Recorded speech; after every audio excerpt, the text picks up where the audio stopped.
This past week, I've read some creepy articles about people allegedly hearing voices from beyond the grave.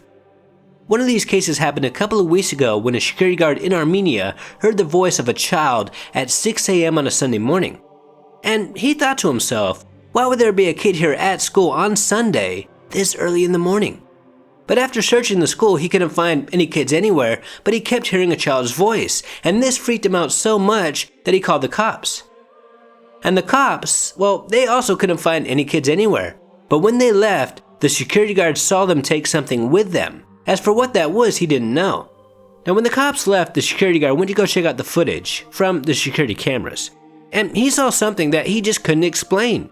He saw a white blob just floating in the hallway. And this was in the exact area where he heard the voices. Now after watching this footage, I did find it interesting. And some online have speculated that what the cops took with them might have been the body of a small child.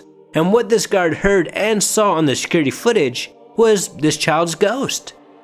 Now since this happened in Armenia, and the security guard wanted to remain anonymous, it's hard for us to find out the facts of this case. And of course this could easily be a hoax. But what I find fascinating about this footage, which I'll link in the description below, is that a couple of months ago I made a video about ghosts being caught on baby monitors. And some of that footage that I showed in that video is very similar to this footage. Interesting indeed. Another case that I wanted to talk about today happened a couple of weeks ago at a McDonald's in Colorado. And this is a pretty creepy story. At 3 o'clock in the morning, McDonald's employees started to hear some very disturbing sounds outside. At first, it sounded like a woman screaming, but then it sounded like something demonic, and these employees were so scared by these sounds that they called the police. Now, these scared employees looked out the windows, but they couldn't see anybody outside or locate where these sounds were coming from. And when the police arrived, they also searched the area, but they couldn't find anybody anywhere. Now I don't know if the police heard these sounds or not, but these employees were so scared by these sounds that they stayed inside the McDonald's until the sun rised. There's also a McDonald's in Oklahoma that is believed to be haunted. People have reported seeing an apparition of a little girl while they're in the men's or ladies' room. One night after this McDonald's was closed, an employee was cleaning up, and while she was cleaning, she kept hearing the sounds of giggling. But there was nobody else in this McDonald's at this time, and this employee was so freaked out by this that she quit, and I don't blame her. Another account happened when two employees saw a small girl go into the men's room. So these employees followed her to tell her that she was in the wrong bathroom. But she wasn't there, she just vanished. And when the employees left, they heard the sounds of one of these toilets flushing, and these two employees, scared to death, ran out of the McDonald's as fast as they could. Now if I worked at this McDonald's, I would imagine that would be kind of fun, as long as the haunting wasn't demonic in nature. I would also try to get proof.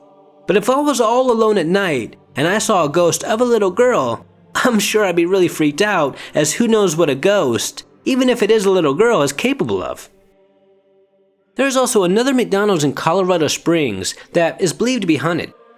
Many employees have sworn that they have seen a Native American just standing in the kitchen. Then he would just vanish right before their eyes. And at times, the employees and even some customers have heard the sounds of phantom screams and footsteps when no one else is around. It is believed that this McDonald's in Colorado Springs is built on a Native American burial ground. Now since we're on the topic of creepy stories, there is a case that I've been wanting to cover for a long time. In 2009, a family disappeared. But before they disappeared, they said some very strange things. One of them, Bobby, told his pastor that his house was haunted and that there was 2 to 4 ghosts on his roof. And while the cops were investigating this case, they found footage from their security cameras that showed them leaving in a hurry. They also found out that one of them might have been into witchcraft. Now since the little girl was involved, this case got very famous and everybody in this area was looking for them. Then one day they found their truck in the middle of nowhere on a dirt road. They also found their dog inside the truck, who thankfully was still alive. They also found a lot of money, $32,000, so they were obviously running from someone or something. Now after searching this area, they didn't find anything, and this case went cold for a few more years. Then in 2013, just 3 miles away from where they found their truck, some hunters found some human bones, and it sadly turned out to be the Jameson family. and still to this very day, nobody knows who killed them and why. Now there are many theories, but the little girl's grandmother believed that they had gotten involved with a cult. And what fascinates me about this case and why I wanted to cover it is that they said that their house was haunted and that ghosts were on their roof. Now I have covered a ton of cases about people either practicing witchcraft or messing with a Ouija board, and most of those cases are extremely disturbing, making people believe that ghosts or demons do in fact exist. And in this case, I wonder if practicing witchcraft had something to do with what had happened to them. Could they have accidentally summoned an evil spirit or a demon and maybe one of them got possessed? Now whatever the case may be, this is a very disturbing case, and I'm curious to know, what do you guys think happened to this family? Until next time, this is Paranormal Junkie. Make sure to hit that subscribe button and stay tuned.